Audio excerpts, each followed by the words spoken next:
السميع العليم من الشيطان الرجيم بسم الله الرحمن الرحيم الحمد لله الذي لا يبلغ مدحته القائلون ولا يحصي نعماءه العادون ولا يؤدي حقه المجتهدون ثم الصلاة والسلام على النبي الأمي المكي المدني القرشي الهاشمي الذي سمي في السماء بأحمد وفي الأرضين بأبي القاسم محمد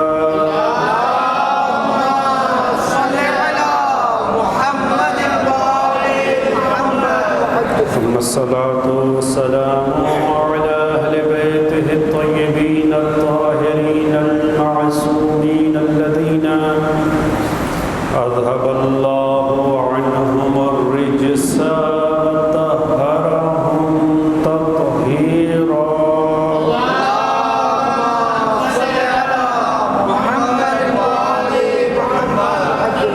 أما بعد فقد قال الله الحكيم في كتابه المحكم وقوله الحق بسم الله الرحمن الرحيم دول بيجيب اللهم صل على محمد وآل محمد.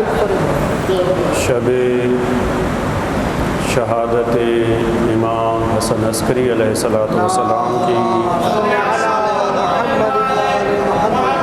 مناسبت سے آپ سب کو اور اپنے زمانے کے امام کو ان کے والد بزرگوار کی شہادت کی تسلیت اور تعزیت عرض کرتا ہوں۔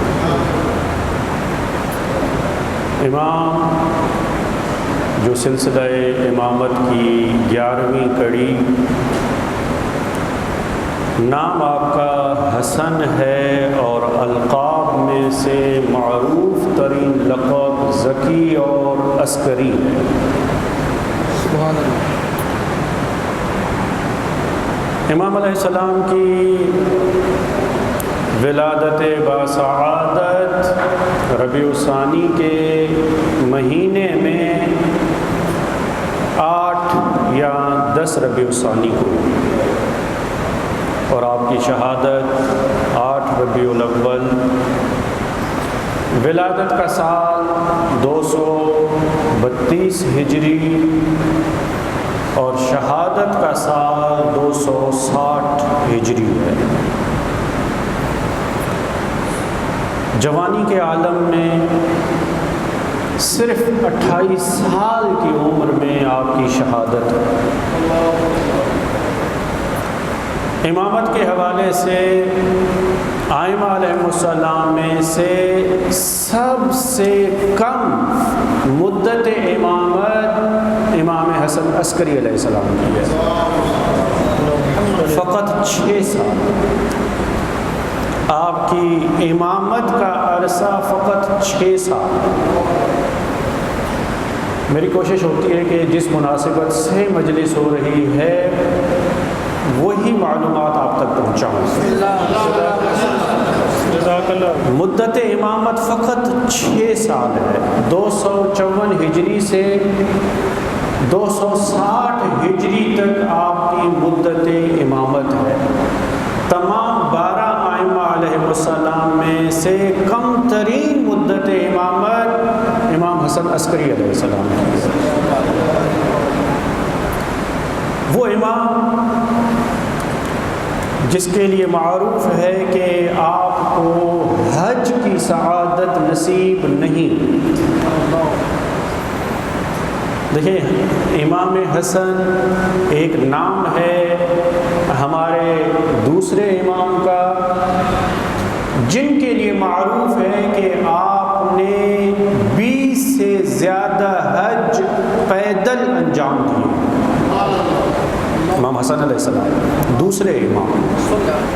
حج تو بہت سارے انجام دیے لیکن 20 حج آپ نے پیدل انجام دیے ہیں. لیکن یہ پیدل انجام دیے ہوئے حج اس بنا پر نہیں تھے کہ آپ کے پاس سواری نہیں تھی.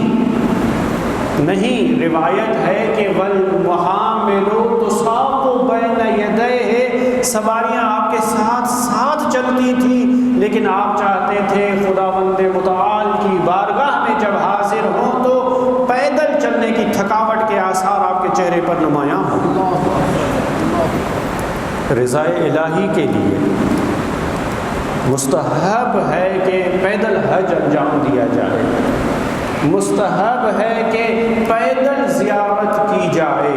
ابھی شاید یہاں مومنین ہوں جنہوں نے 40 میں نجف سے کربلا تک کا راستہ پیدل طے کیا، کیونکہ پیدل چلنے کی اپنی فضیلت ہے. ایک وہ حسن ہے جو 20 مرتبہ پیدل حج انجام دیتا ہے، ایک یہ حسن ہے جسے ایک حج بھی نصیب نہیں ہوتا. امام علیہ السلام ولادت آپ کی مدینے میں ہوتی ہے لیکن آپ کا زیادہ عرصہ سامرہ میں گزرا ہے. سامرہ آپ کے آبا اور اجداد نے بھی زندان میں وقت گزارا ہے، قید و بند کی صعوبتوں کو برداشت کیا ہے.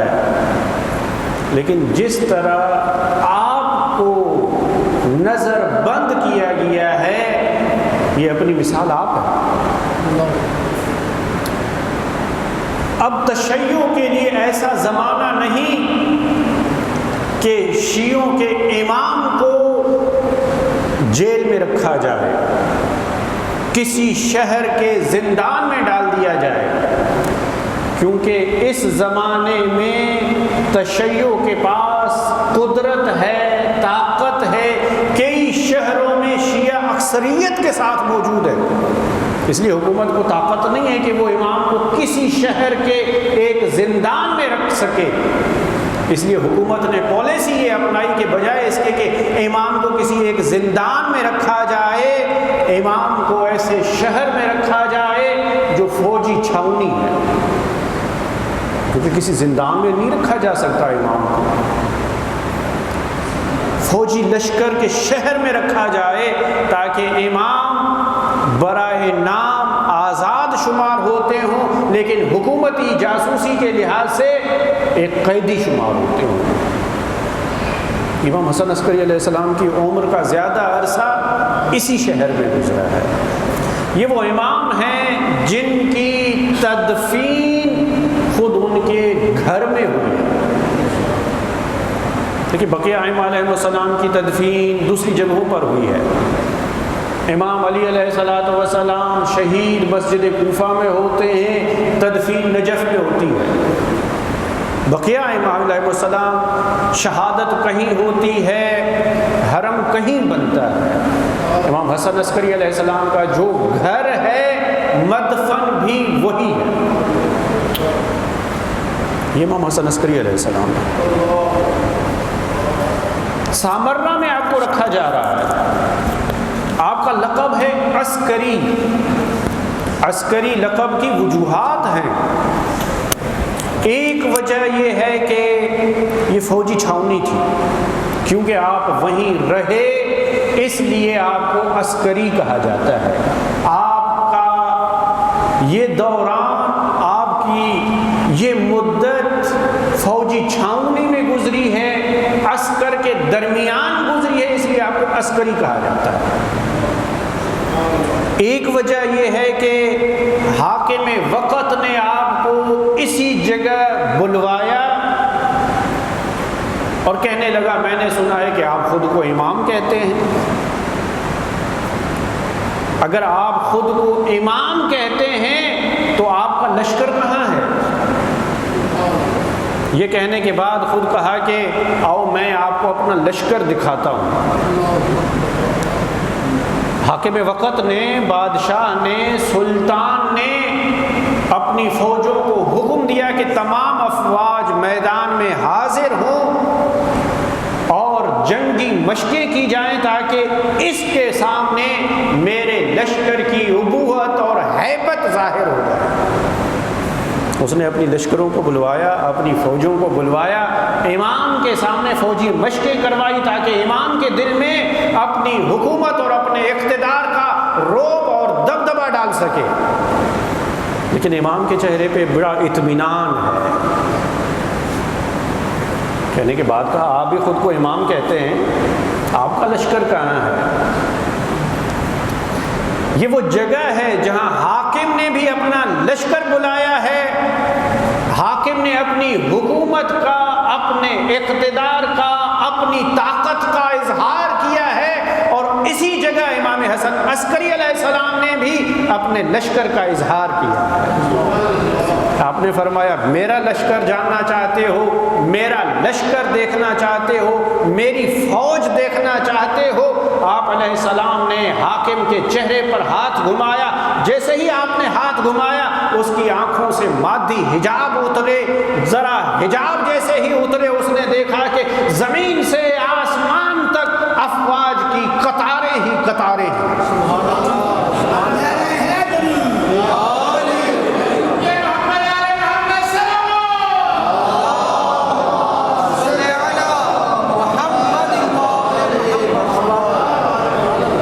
اتنا عظیم لشکر دیکھ کر بادشاہ وقت بے ہوش ہو کر گر جاتا ہے۔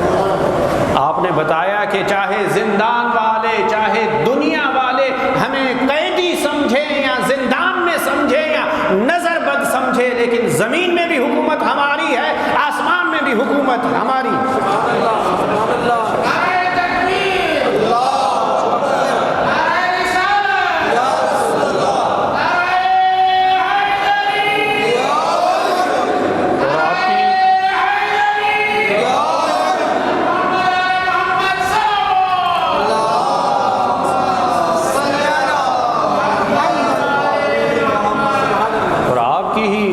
کا ایک اور واقعہ، دنیا والے سمجھتے تھے کہ ہم نے ان کو زندان میں ڈال کے ان کو محدود کر دیا ہے، ہم جو چاہیں ان کے ساتھ کر سکتے ہیں، لیکن جب بھی ان کو زندان میں بھیجا گیا اور تبدیلی آئی نہ آئی، زندان بان تبدیل ضرور ہو گیا۔ جو زندان بان ہوتا تھا، جو داروغہ ہوتا تھا، اکثر داروغے جو بھی ائمہ علیہ السلام کی زندان پر موکل ہوا کرتے تھے، اکثر نمازی اور روزے کے پابند بن گئے۔ اس امام کے لیے بھی ایسا ہے، کیا کیا جا سکتا ہے؟ خلیفے کو، بادشاہ کو مشورہ دیا گیا کہ آپ اگر ان سے خلاصی چاہتے ہیں، نجات چاہتے ہیں، اور چاہتے ہیں کہ آپ پر الزام بھی نہ آئے کہ آپ نے زہر دیا ہے، آپ نے یہ کیا ہے، وہ کیا ہے، قتل کر دیا ہے، ایسے کرتے ہیں کہ ان کو درندوں کے سامنے، بھوکے شیروں کے سامنے ڈال دیتے ہیں،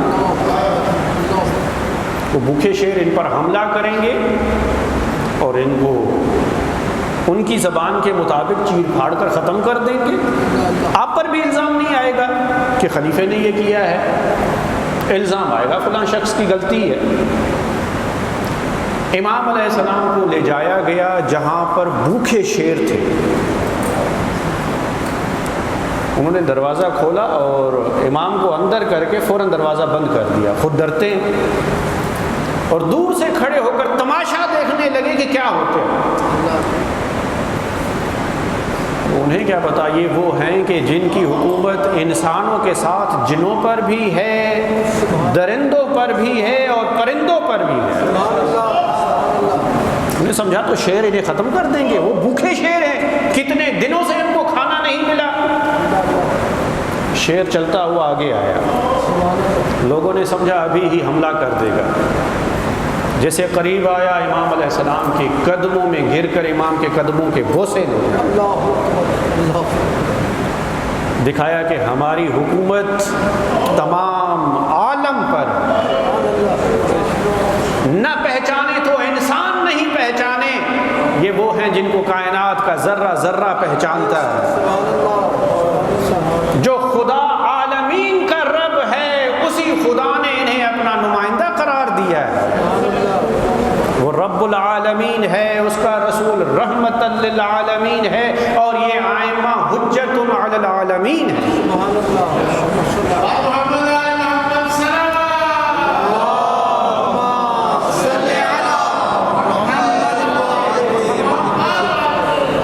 جس آیت کی تلاوت کا میں نے شرف حاصل کیا، ہو سکتا ہے بعض احباب یہ سمجھے ہوں کہ میں نے آیت بھلا دی ہے، کیونکہ میں نے فقط بسم اللہ الرحمن الرحیم کی تلاوت کی۔ وہ اس لیے کہ میں چاہتا ہوں کہ گفتگو ہی بسم اللہ الرحمن الرحیم پر ہو۔ ایسا نہیں ہے کہ میں نے بھلا دیا ہو آیت کو، گفتگو ہی میں نے اسی پر کرنی ہے، کیونکہ یہ وہ آیت ہے جس کے بارے میں امام حسن عسکری علیہ السلام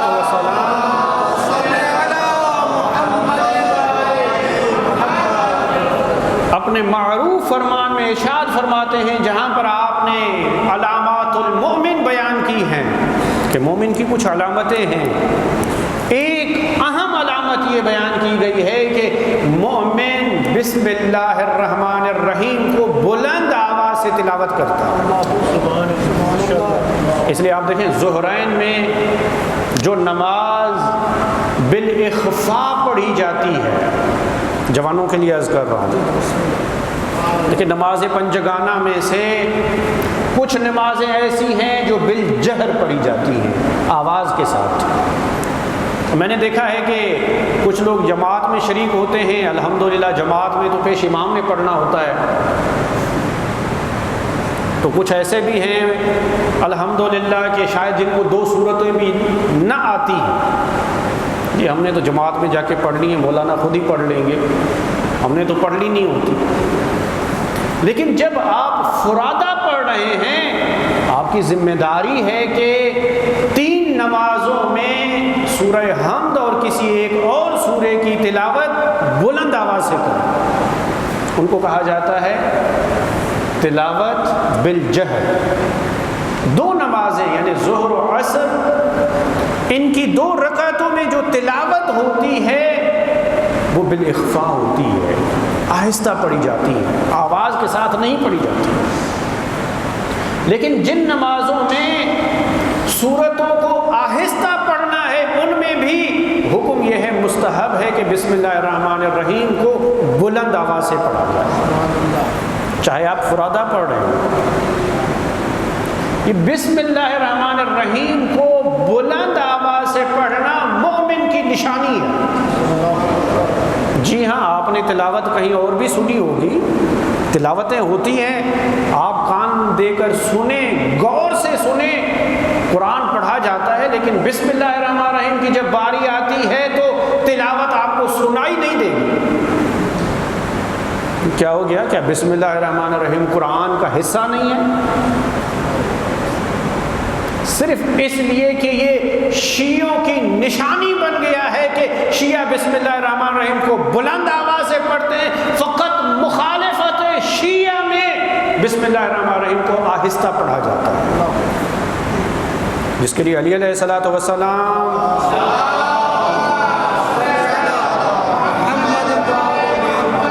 ارشاد فرماتے ہیں، سرقوا واللہ اکرم آیت من القرآن، قرآن کی باعزت ترین آیت کی چوری کی گئی ہے، اسے پڑھا ہی نہیں جاتا۔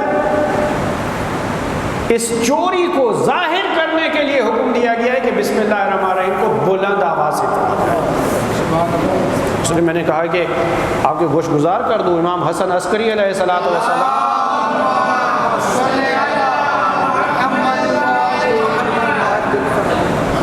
کا ایک کام، ایک میراث جو کتب میں منقول ہے، وہ تفسیر ہے۔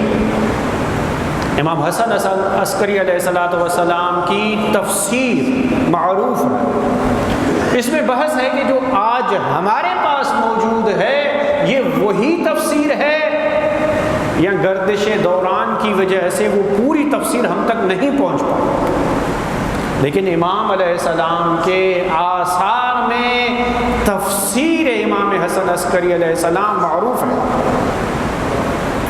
اور آپ سے سوال کیا گیا، مولا بسم اللہ الرحمن الرحیم کی تفسیر کیا ہے؟ آپ آپ علیہ السلام نے ارشاد فرمایا بسم اللہ الرحمن الرحیم کی تفسیر یہ ہے با بسم اللہ، با اشارہ ہے، با سے مراد بہاء اللہ ہے، یعنی خدا کا نور۔ یہ جو تاکید کی گئی ہے کہ ہر کام سے پہلے بسم اللہ الرحمن الرحیم کی تلاوت کی جائے، شاید اس لیے ہو کہ خدا چاہتا ہے کہ تمہارا ہر کام نورانی بن جائے، کیونکہ با سے مراد بہاء اللہ ہے، خدا کی نورانیت۔ جب بندہ کام کرتے وقت بسم اللہ الرحمن الرحیم کی تلاوت کرتا ہے تو بسم اللہ کا نور اس کام میں شامل ہو جاتا ہے، کام نورانی ہو جاتا ہے۔ سین سے مراد آپ نے فرمایا کہ سین سے مراد ثناء اللہ ہے، خداوند متعال کی عظمت اور رفعت اور بلندی مراد ہے۔ میم سے مراد مجد اللہ ہے، بزرگی خدا۔ اللہ وہ نام ہے جو خالق کائنات نے اپنی ذات بے مثال کے لیے نام کے طور پر منتخب کیا ہے، اسم الجلالہ جسے کہا جاتا ہے۔ خداوند متعال کے ویسے تو بہت سارے نام ہیں، صفات بھی بہت ساری ہیں۔ ایک روایت جو عام طور پر پڑھی جاتی ہے جس میں کہا جاتا ہے کہ جو بھی خداوند متعال کے 99 نام کا احصاء کرے گا وہ جنت میں جائے گا۔ 99 نام خدا کے معروف ہیں، لیکن ضرورت ہے یہ سمجھنے کی کہ احصاء کرنے کا مطلب کیا ہے۔ کیا احصاء کرنے کا مطلب فقط گننا ہے؟ کیا احصاء کرنے کا مطلب فقط زبانی طور پر پڑھنا ہے؟ یا احصاء کرنے کا مطلب یہ ہے کہ ان اسماء جلال و جمال کو اپنی زندگی پر نافذ کیا جائے؟ کیسے پڑھنا مراد ہے؟ ہم عام طور پر کیونکہ عادی ہیں، ہماری عبادت اگر عبادت ہو، جیسا کہ امام علی علیہ السلام ارشاد فرماتے ہیں عبادت کرنے والوں کی 3 قسمیں ہیں۔ کچھ لوگ خداوند متعال کی عبادت کرتے ہیں جنت کی لالچ میں، عبادت کرتے ہیں جنت مل جائے گی۔ ان قوما عبدوا اللہ طمعا لجنتہ، جنت کی لالچ میں عبادت کی جاتی ہے۔ فرمایا یہ تاجروں کی عبادت ہے، تاجر تجارت کرتا ہے تاکہ فائدہ لے، منفعت حاصل کرے، فائدہ اٹھائے۔ جو عبادت کے ذریعے سے جنت حاصل کرنا چاہتا ہے یہ تاجروں کی عبادت ہے، یہ تاجروں کی عبادت ہے۔ کچھ لوگوں نے خدا کی عبادت کی جہنم کے خوف سے، فرمایا یہ غلاموں کی عبادت ہے۔ کوئی غلام اس لیے کام کرتا ہے تاکہ سزا سے بچ جائے، اگر میں نے مخالفت کر دی تو سزا ملے گی، سزا سے بچنے کے لیے وہ عمل کو انجام دیتا ہے، عبادت کرتا ہے تاکہ جہنم سے بچ سکے، یہ بھی عبادت ہے لیکن غلاموں والی عبادت ہے۔ اور کچھ لوگ وہ ہیں جنہوں نے خداوند متعال کی عبادت نہ جنت کی لالچ میں کی ہے نہ جہنم کے خوف سے کی ہے، بلکہ اس لیے خدا کی عبادت کرتے ہیں کہ وہ لائق عبادت ہے۔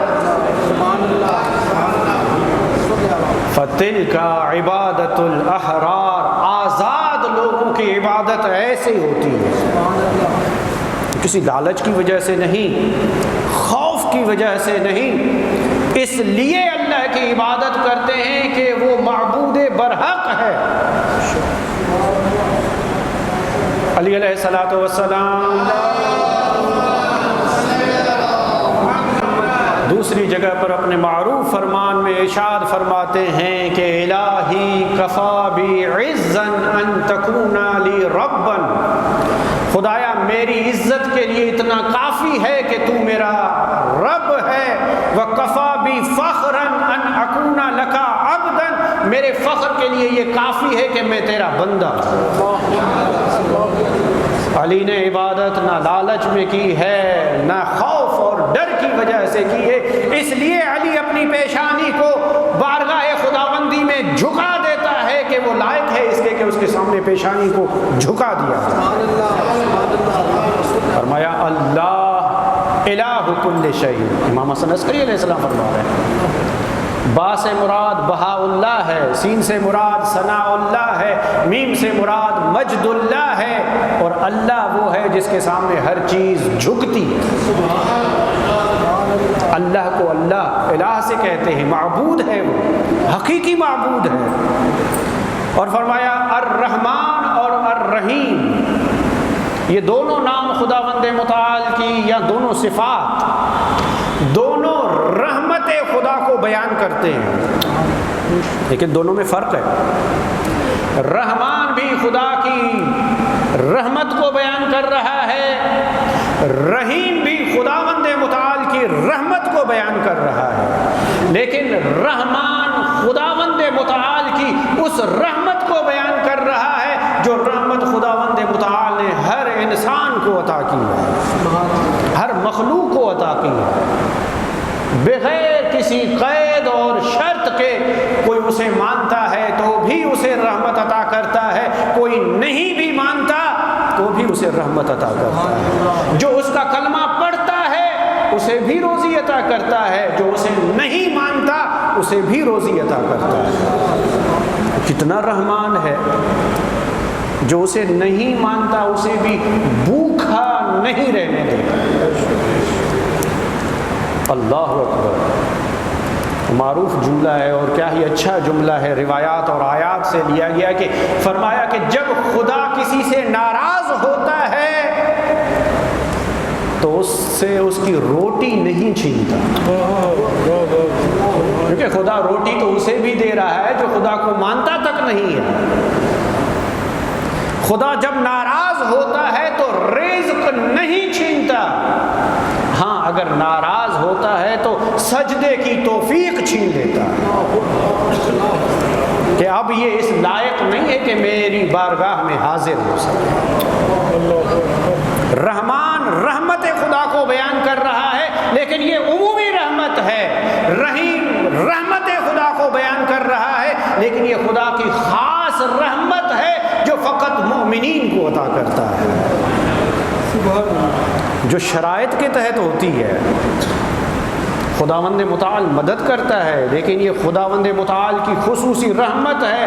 فرمایا ان تنصر اللہ ینصرکم، اگر تم خدا کی مدد کرو گے تو خدا تمہاری مدد کرے گا۔ نصرت الہی رحمت خدا ہے، لیکن رحمت خاصہ ہے۔ آخرت میں بہشت رحمت خداوندی ہے، لیکن رحمت خاصہ ہے۔ لہذا فرمایا کہ رحمان ہے خدا سب کے لیے، رحیم ہے خدا مؤمنین کے لیے۔ اور یہ بھی عجیب ہمارے معاشرے میں تصور پایا جاتا ہے، ہم یہ سمجھتے ہیں کہ جس نے بھی کلمہ ولایت پڑھ لیا وہ مؤمن ہے، تمام ہو گئی بات۔ جی نہیں، جس نے کلمہ پڑھ لیا وہ ابھی ابتدا کر رہا ہے، یہ کلمہ آغاز ہے۔ اس لیے آپ قرآن مجید میں ملاحظہ کریں، قرآن مجید نے جو بھی حکم دیا ہے اس سے پہلے فرمایا ہے یا ایھا الذین آمنوا، یا ایھا الذین آمنوا، یعنی تم ابتدا میں ہو، ابھی پہلے مرحلے میں ہو، تم نے آگے بڑھنا ہے۔ یا ایھا الذین آمنوا اقیموا الصلاۃ، یا ایھا الذین آمنوا ارکعوا واسجدوا واعبدوا ربکم وافعلوا الخیر۔ یہ تمام چیزیں مومنین کے لیے ہیں، جو مومن نہیں ہے خدا اسے قابل خطاب سمجھتا ہی نہیں ہے۔ ایمان پہلا زینہ ہے، آپ نے بنیاد ڈالی ہے، اب اس عمارت کو جہاں تک لے جا سکتے ہیں کیونکہ بنیاد مضبوط ہے، جہاں تک لے جانا چاہیں یہ عمارت جا سکتی ہے، لیکن اگر نہیں تو یعنی عمارت کی بنیاد ہی نہیں ڈلی۔ ایمان بنیاد ہے، اصل ذمہ داریاں تو یہاں سے شروع ہو رہی ہیں۔ ہم کلمہ پڑھ کے سمجھتے ہیں کہ تمام ذمہ داریاں ختم ہو گئیں، جی نہیں، ایسا نہیں ہے۔ اور بسم اللہ الرحمن الرحیم کی ایک اور فضیلت امام حسن عسکری علیہ السلام کی زبانی سے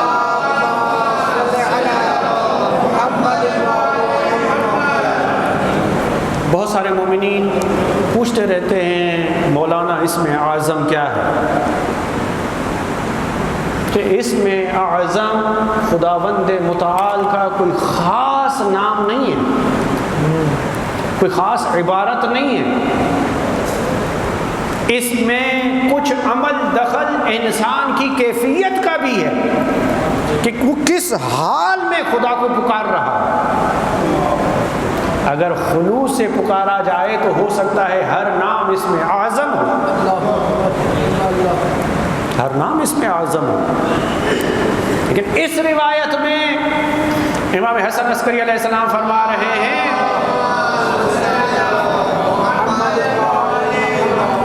کہ بسم اللہ الرحمن الرحیم اسم اعظم کے اس سے زیادہ نزدیک ہے جتنا آنکھ کی سیاہی آنکھ کی سفیدی کے نزدیک ہے۔ جو آپ کی آنکھ ہے اس کے اندر جو سیاہی اور سفیدی ہے کوئی فاصلہ ہے؟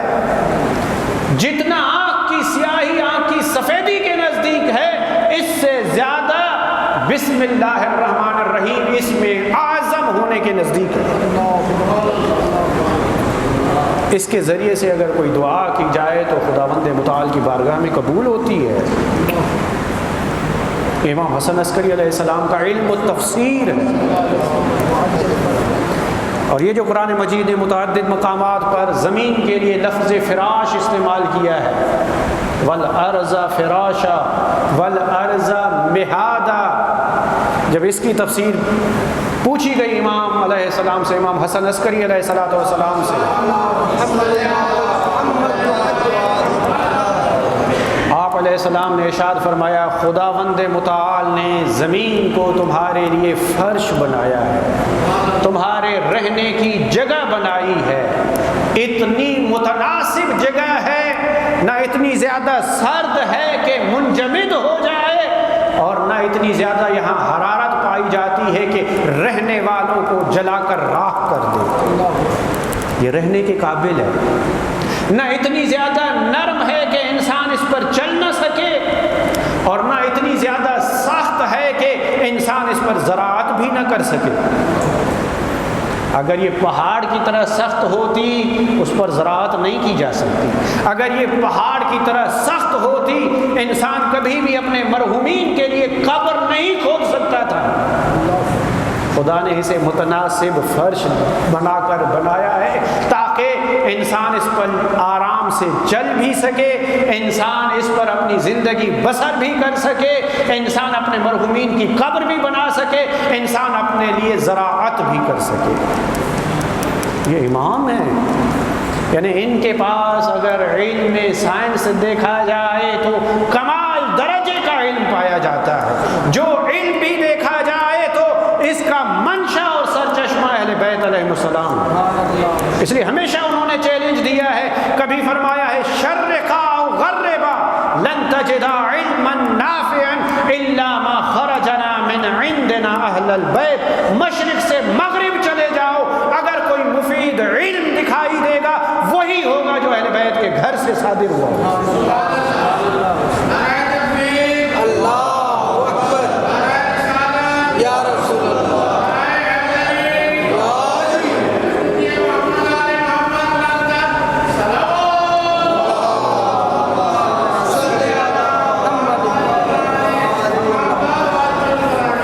حسن عسکری علیہ السلام کے دور کا ایک اور انوکھا واقعہ، ہم اور آپ مباہلے کو جانتے ہیں، مباہلہ رسول اکرم صلی اللہ علیہ وآلہ وسلم کے دور میں ہوا۔ جب آپ علیہ السلام نے عیسائیوں کو دعوت دی، آ جاؤ مشترکہ بات پر اتفاق کر لیتے ہیں کہ خدا کو معبود بنا لیتے ہیں، اقرار کرتے ہیں کہ سب انسان اس کے بندے ہیں، کوئی بھی خدا کا بیٹا نہیں ہے، لیکن وہ مباہلے کے لیے آ گئے، مناظرے کے لیے آ گئے، باتیں کی گئی، حل نہیں نکلا۔ آپ صلی اللہ علیہ وآلہ وسلم نے انہیں مباہلے کی دعوت دی۔ ایک یہ مباہلہ تھا، مباہلہ ہوا نہیں، مسیحی بھی میدان میں پہنچے۔ رسول اکرم صلی اللہ علیہ وآلہ وسلم پنجتن پاک علیہ السلام کے ساتھ تشریف لائے۔ عیسائیوں نے دیکھا ایسے چہرے آ رہے ہیں کہ ان کے رئیس کو اقرار کرنا پڑا، خبردار مباہلہ نہ کرنا، وگر قیامت تک مسیحیت کی نسل ختم ہو جائے گی۔ ہم ایسے چہرے دیکھ رہے ہیں، اگر یہ ہاتھ بلند کریں دعا کے لیے تو پہاڑ اپنی جگہ چھوڑ دیں۔ میں کہتا ہوں یہ عیسائی بڑے عقل مند تھے کہ جب دیکھا کہ آل محمد دعا کے لیے آ رہے ہیں تو موقع نہیں دیا۔ لیکن ایک مباہلہ امام حسن عسکری علیہ السلام کے دور میں کیا ہوا؟ قحط،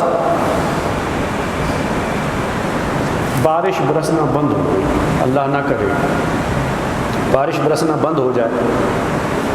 ذرا اب تو ٹیکنیک اور مشینری دور ہے، مشینیں ہیں، بہت کچھ کام چل سکتا ہے، لیکن اس زمانے میں جب زراعت کا دار و مدار فقط تھا ہی بارش کے پانی پر، اب بارش نہ برسے چند سال، خشک سالی ہو گئی، قحط ہو گیا، لوگ بھوکے، جانور بھوکے مرنے لگے۔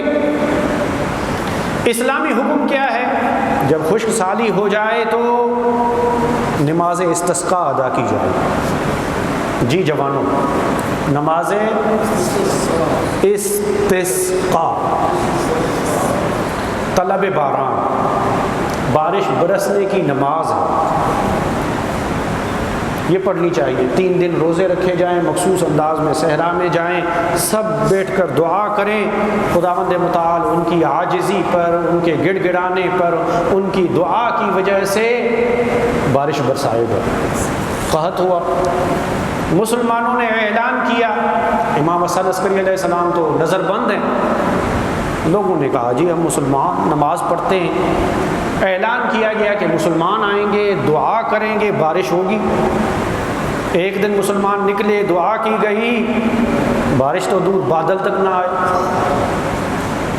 دوسرے دن آئے، نہیں، دور دور تک بادل کے نشان تک نہیں ہے۔ تیسرے دن آئے، بارش نہیں ہوئی۔ چوتھے دن عیسائیوں نے اعلان کیا، مباہلہ جو میں عرض کر رہا تھا، مسلمان اور مسیحیوں نے اعلان کیا کہ کل ہم دعا کریں گے۔ عیسائی جمع ہوئے، ان کے راہب آگے بڑھے، انہوں نے ہاتھ اٹھائے دعا کے لیے، ابھی ہاتھ ہی اٹھائے تھے کہ بادل چھا گئے اور جناب بارش ہو گئی۔ پہلے دن، دوسرے دن پھر انہوں نے اعلان کیا کل ہم پھر دعا کریں گے، دعا کے لیے آئے، پھر بارش ہو گئی۔ لوگوں کے ایمان متزلزل ہونے لگے۔ مسلمان 3 دن نکلے، عرش والے نے بارش نہیں برسائی۔ مسیحی آ رہے ہیں، جب دعا کرتے ہیں بارش ہو جاتی ہے۔ کہیں ایسا تو نہیں اسلام درست دین نہ ہو اور یہ صحیح دین ہو؟ کسی اور کے پاس تو کوئی حل ہے نہیں۔ میں کہتا ہوں جب بھی مسلمانوں پر کوئی مصیبت آئی، مسلمانوں کو آل محمد کا دروازہ یاد آیا۔ کیا بھائی کون حل کر سکتا ہے؟ کہا حسن عسکری علیہ السلام کے علاوہ کوئی حل نہیں کر سکتا۔ بادشاہ نے پیغام بھیجا، اگر آپ اپنے اسلام کو بچانا چاہتے ہیں تو آپ ہی آئیے۔ امام نے فرمایا کل ہم آئیں گے۔ مسیحیوں نے کہا ہم بھی دعا کریں گے۔ مسلمان مسیحی آمنے سامنے ہیں، دعا کرنی ہے، دیکھنا ہے خدا کس کی دعا قبول کرتا ہے۔ مباہلہ یہی تو تھا، مسلمان بھی آئیں، مسیحی بھی آئیں، دعا کریں، جس کی خدا سن لے وہ کامیاب۔ یعنی جب بحث سے مسئلہ حل نہ ہو تو وہاں پر دعا کے ذریعے سے حل کیا جا سکتا ہے۔ مباہلہ ہوا، مسیحی آئے، انہوں نے دعا کی، لیکن میں کہتا ہوں مسیحیوں سے ایک غلطی ہو گئی۔ اگر وہ اپنے آباء اور اجداد کا درس یاد رکھتے کہ دیکھتے آنے والا کون ہے، اگر ان کے پاس معرفت ہوتی جو ان کے آباء اور اجداد کے پاس تھی کہ چہرے دیکھ کر انہوں نے کہا تھا ایسے چہرے دیکھ رہے ہیں، اگر یہ ہاتھ اٹھائیں تو پہاڑ اپنی جگہ چھوڑ دیں گے، اگر آج اس دور کے مسیحی حسن عسکری کو دیکھ کر دعا نہ کرتے تو شاید بچ جاتے۔ لیکن یہ انوکھا مباہلہ تھا، دعا کی انہوں نے، جیسے ہاتھ اس نے اٹھائے بارش ہونے لگی۔ امام علیہ السلام نے فرمایا رکو، کسی کو فرمایا کہ جاؤ دیکھو اس کے ہاتھ میں کیا ہے، اس کے ہاتھ میں کوئی چیز ہے، یہ عیسائیت کی کرامت نہیں ہے، یہ اس ہڈی کی کرامت ہے جو اس کے ہاتھوں میں ہے۔ فرمایا یہ ان سے لے لو، ہاں اب دعا کرو۔ اب جو انہوں نے ہاتھ اٹھائے، جو بادل آئے تھے وہ بھی چلے گئے۔ آپ نے فرمایا اب میں دعا کرتا ہوں۔ آپ علیہ السلام نے ہاتھ اٹھایا، جل تھل بارش ہوئی۔ سبحان اللہ۔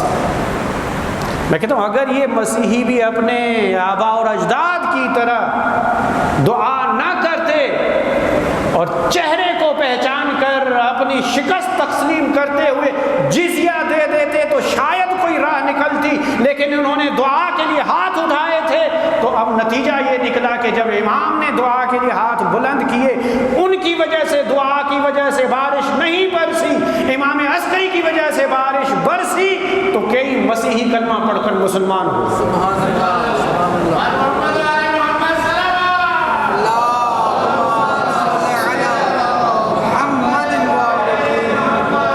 اس مباہلے میں انہوں نے شکست مان لی تھی، اس لیے مسیحی مسیحی رہے۔ آج حسن عسکری کی دعا کی وجہ سے مسیحی مسلمان ہو گئے اور دنیا کو پتہ چلا کہ حق آل محمد کے ساتھ ہوتا ہے۔ عزیزو بڑا سخت دور تھا امام حسن عسکری علیہ السلام کا۔ شہر میں نظر بند ہے اور حاکم وقت کو بھی پتہ ہے کہ اسی کی نسل میں اب فاصلہ نہیں ہے، یہ 11ویں ہیں، انہی کی نسل میں 12واں آنے والا ہے، جس کے لیے رسول اللہ نے فرمایا ہے یملأ الارض قسطا وعدلا کما ملئت ظلما وجورا، جو تمام فاسق فاجر ظالم بادشاہوں کی سلطنت ختم کر دے گا، ایسا آنے والا ہے۔ اسی لیے انہوں نے سامرنا میں رکھا تھا، نظر بند ہے، حتیٰ کہ امام کے گھر میں کنیزیں جاسوسی کے لیے بھیجی جاتی ہیں، کوئی بھی حمل کی نشانی دکھائی دے فوراً شکایت کر رہے ہیں۔ لیکن یہ انسانوں کے مکر و فریب ہوتے ہیں، یہ انسانوں کے منصوبے ہوتے ہیں۔ کچھ انسان سوچتے ہیں کوئی خدا کی تدبیر ہوتی ہے۔ ایک موسیٰ کو قتل کرنے کے لیے ہزاروں بچے قتل کر دیے گئے، لیکن خدا نے فرمایا اگر میں نے موسیٰ کو تیرے گھر میں پروان نہ چڑھایا تو میں خدا ہی نہیں۔ چاہے حکومت کا محاصرہ ہے، نظر بندی ہے، اسی شہر میں اگر میں نے اپنے امام کو جوان نہ کیا تو میں خدا ہی نہیں۔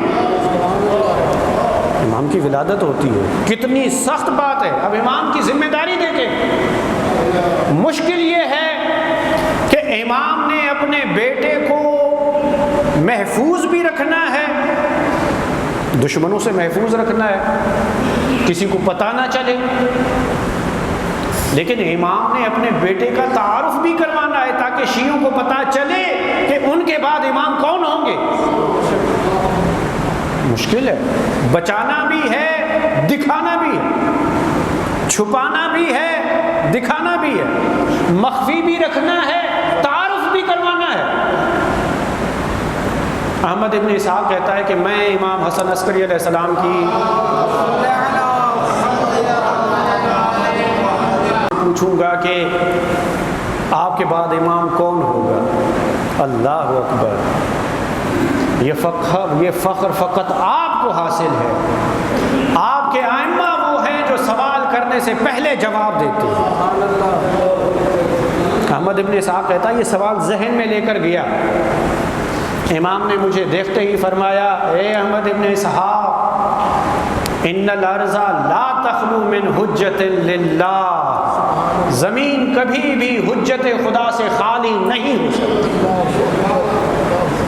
اب پھر میرے ذہن میں سوال اٹھا، اگر نہیں ہو سکتی تو پھر ان کے بعد امام کون ہوگا؟ پہلا سوال کا جواب تو مل گیا، دوسرا سوال، آپ علیہ السلام بلند ہوئے، حجرے میں تشریف لے گئے اور ایک 3 سال کا خوبصورت شہزادہ اٹھا لا۔ سبحان اللہ، وجہہ کالقمر فی لیلۃ البدر، سبحان اللہ، سبحان اللہ، ایسا شہزادہ جس کا چہرہ 14ویں کے چاند کی مانند چمک رہا تھا۔ اللہ، اللہ،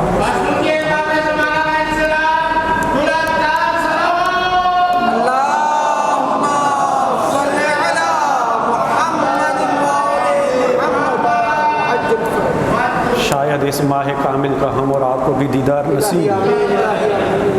احمد ابن اسحاق کہتا ہے وجہہ کالقمر فی لیلۃ البدر، چہرہ 14ویں کے چاند کی طرح چمک رہا تھا۔ آپ نے فرمایا میرے بعد تمہارا امام یہ ہوگا۔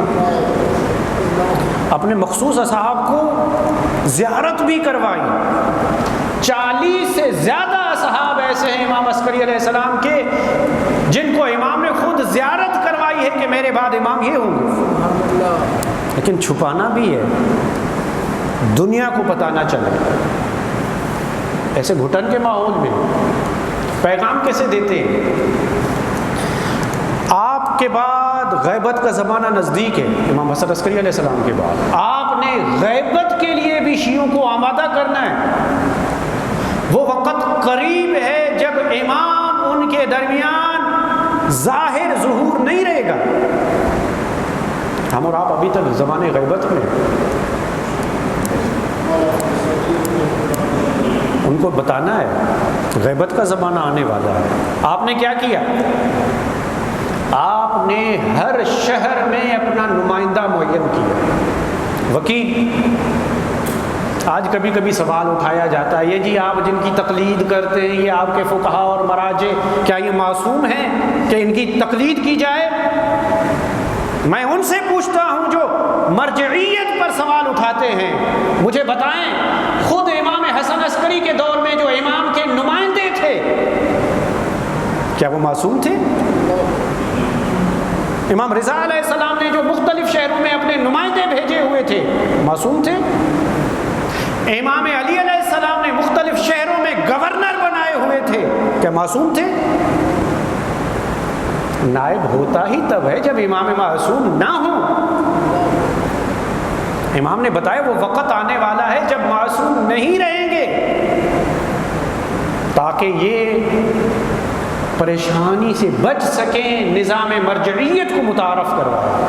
اور آپ نے ارشاد فرمایا فَأَمَّا مَنْ كَانَ مِنَ الْفُقَهَاءِ صَائِنًا لِنَفْسِهِ حَافِظًا لِدِينِهِ مُطِيعًا لِأَمْرِ مَوْلَاهُ مُخَالِفًا لِلْهَوَاهُ فَلِلْعَوَامِ أَن يُقَلِّدُوهُ، ایسے فقیہ کو تلاش کریں اور عوام کو چاہیے کہ اس کی تقلید کریں، کیونکہ امام زمان تک ان کی دسترسی نہیں ہے۔ غیبت کا زمانہ ہے، کیا غیبت کے زمانے میں خدا نے دین کو اٹھا لیا ہے؟ اگر دین باقی ہے تو کوئی طریقہ باقی ہے۔ جس طرح خود امام کے دور میں جو امام کے پاس نہیں پہنچ پاتے تھے نائب امام سے مسئلے پوچھتے تھے، زمانہ غیبت میں امام تک نہیں پہنچ سکتے تو مراجع عظام سے مسائل پوچھے جائیں۔ یہ چیز امام حسن عسکری علیہ السلام نے ہمیں بتائی ہے۔ ایک درود بھیجیے محمد والا۔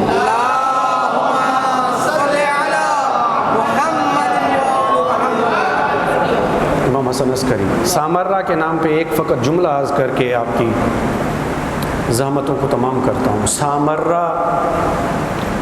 سامرہ کو سامرہ کیوں کہا جاتا ہے؟ ایک وجہ یہ ہے، سامرہ در حقیقت سرہ من رآ، یاد کیجئے گا، جوانوں کو کہہ رہا ہوں، بعض اوقات لفظ ہوتے ہیں نا، پھر ان کو آسان بنانے کے لیے کچھ مختصر کر دیا جاتا ہے، مخفف کیا جاتا ہے۔ نام بڑا ہوتا ہے پھر مخفف کر کے چھوٹا کیا جاتا ہے، مختصر کیا جاتا ہے۔ اصل میں تھا سرہ من رآ، ایک ایسا شہر جسے دیکھ کر دل خوش ہو جائے۔ سرہ من رآ، جسے دیکھ کر دل خوش ہو جائے، پھر اسے مختصر کیا گیا سامرہ، سرہ من رآ۔ شہر بڑا سرسبز ہے، آپ آج بھی جائیں بڑا سرسبز شہر ہے، کیونکہ شہر سرسبز ہے اس کا نام پڑ گیا سرہ من رآ۔ اب ایک روایت پڑھوں، امام حسن عسکری علیہ السلام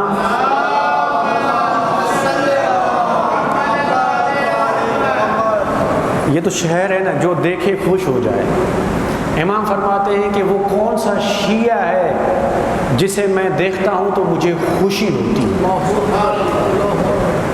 سرہ من رآ یسرنی، امام حسن عسکری علیہ السلام کا فرمان ہے، ان الرجل منکم اذا ورع فی دینہ وصدق فی حدیثہ، جب تم میں سے کوئی اپنے دین میں تقوی اختیار کرتا ہے، جب بولتا ہے تو سچ بولتا ہے، جب اس کے پاس امانت رکھی جاتی ہے تو وہ سلامتی کے ساتھ پلٹا دیتا ہے، وَحَسُنَ خُلْقُهُ مَعَ النَّاسِ، لوگوں کے ساتھ اچھے اخلاق سے پیش آتا ہے۔ 4 صفت ہے، دین میں تقوی اختیار کرے، بولنے میں سچا ہو، امانت کو سلامت پہنچائے، لوگوں کے ساتھ اس کا اخلاق اچھا ہو۔ ایسے انسان کے لیے، ایسے مومن کے لیے جب کہا جاتا ہے ھذا شیعی، کہ یہ میرا شیعہ ہے، یسرنی ذالک، ایسے شیعہ کے بارے میں شیعہ کا لفظ سن کر میری دل خوش ہو جاتی ہے۔ اگر آپ حسن عسکری علیہ السلام کا دل خوش کرنا چاہتے ہیں، کوشش کریں اپنے اندر یہ 4 صفتیں پیدا کریں۔ امام فرماتے ہیں یسرنی، سرہ یسرنی، شہر کو دیکھ کے دل خوش ہوتا ہے۔ امام فرماتے ہیں ایسے شخص کو دیکھ کر میرا دل خوش ہوتا ہے۔ امام معصوم کا دل خوش ہو اور ان کے دل سے آپ کے لیے دعا نکلے، اس سے بڑھ کر کوئی خوشی ہو سکتی ہے؟ شب شہادت، آئیے زمانے کے امام کو پرسا دے، اجرکم علی آقا۔ فقط آپ یتیم نہیں بنے، یہ ہماری یتیمی کی رات ہے۔ زہر جفا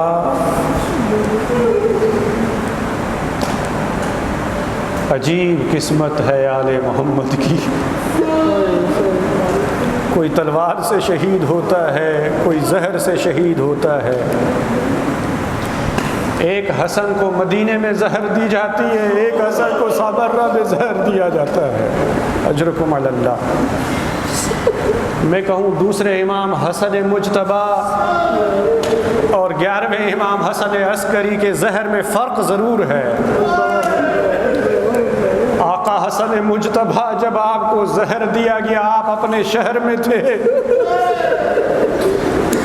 حسن عسکری اپنے وطن سے دور عالم غربت میں تھے، مولا آپ کو زہر آپ کے وطن میں دیا گیا، حسن عسکری کو زہر پردیس میں دیا گیا۔ جب آپ کو زہر دیا گیا، آپ کو سنبھالنے کے لیے آپ کے بھائی موجود تھے، آپ کی بہنیں موجود تھی، لیکن ہائے حسن عسکری جس کو رونے کے لیے فقط 2 خواتین ہیں، ایک حکیمہ خاتون، ایک نرجس خاتون اور ایک چھوٹا 5 سال کا بیٹا ہے۔ اجرکم علی اللہ۔ عزیزو، جب کسی کو زہر دیا جاتا ہے، زہر کا سب سے زیادہ اثر کلیجے پر پڑتا ہے۔ زہر والے انسان کے ناخن سرخ ہو جاتے ہیں، کلیجہ کٹ کٹ کر حلق کو آ جاتا ہے، پیاس کی شدت محسوس ہوتی ہے، پانی کی طلب ہوتی ہے۔ آقا امام زمانہ مجھے معاف کیجئے گا، جب آپ کے والد کو زہر دیا گیا، آپ سرحانے موجود تھے، آپ کے والد بزرگوار نے آپ سے سوال کیا، اسقونی شربتن من الماء، مجھے پانی پلائیے۔ آقا آپ نے اپنے بابا کی العطش کی صدا پر لبیک کہتے ہوئے پانی پیش کر دیا۔ میرا سلام کربلا کے غریب پر۔ اجرکم علی اللہ۔ نہ جانے کتنی مرتبہ پانی طلب کیا اور اپنے شیعوں کو یاد کیا، فرمایا شیعتی لیتکم عاشورا جمیعا تنظرونی کیف استسقی لطفل صغیر فابوا ان یرحمونی۔ میرے شیعوں کاش تم روز عاشورا کربلا میں ہوتے، اپنی آنکھوں سے دیکھتے، میں نے پانی مانگا تھا، نتیجے میں سے شعبہ تھی۔ اجرکم علی اللہ۔ امام زمانہ نے اپنے والد کو پانی پیش کیا، آخری وقت اسرار امامت سپرد کیے، وداع امامت سپرد کیے۔ امام کے الوداع کا وقت قریب ہے۔ جب کسی کو یقین ہو میں یتیم بننے والا ہوں، میرے سر سے باپ کا سایہ اٹھنے والا ہے، آدمی سے برداشت نہیں ہوتا، رونے کو دل کرتا ہے، لیکن میرا سلام مظلوم امام پر بلند آواز سے گریہ بھی نہیں کرتے، کہیں ظالموں کو پتہ نہ چل جائے۔ کوئی آپ کا وارث موجود ہے، میں کہوں مولا یقیناً آپ بلند آواز سے رو نہیں رہے، لیکن آپ رو تو ضرور رہے ہوں گے، لیکن آقا جب آپ رو رہے ہوں گے یقیناً آپ کے پاس کوئی سپاہی موجود نہیں، کوئی ایسا نہیں رونے پہ تماچے لگا ہے، آقا کوئی ایسا نہیں آپ پر درے برسائے جائے۔ میرا سلام یتیمہ حسین ابن علی پر، ارے جب بابا کو روتی ہے شبر کے تماچے۔ اجرکم علی اللہ۔ آئیے امام زمانہ کو ایک اور پرسا دیں۔ 8 ربیع الاول کو چپ تعزیے کا جلوس برآمد ہوتا ہے، جس حسین پر اپنی بہن چہلم تک نہیں رو سکی، اسیران کربلا مدینے میں آنا چاہتے ہیں، مدینے میں آمد ہے۔ سید سجاد جب قافلہ مدینے کے قریب پہنچا، آپ نے فرمایا یہاں پر قیام کرنا ہے۔ بشیر کو بلوایا، فرمایا بشیر میں نے سنا ہے تیرا بابا بڑا شاعر تھا، شعر پڑھا کرتا تھا۔ جی مولا، عربوں کے ہاں دستور تھا کوئی بات بیان کرنی ہو شاعری کی صورت میں اعلان کیا جاتا ہے۔ فرمایا جاؤ مدینے میں اعلان کرو، اسرائے کربلا مدینے میں واپس آنا چاہتے ہیں۔ بشیر مدینے میں وارد ہوا، شعر پڑھتا جا رہا ہے، یا اہل یثرب لا مقام لکم بہا قتل الحسین فدمعی مدرارو الجسم منہ بکربلا مزرر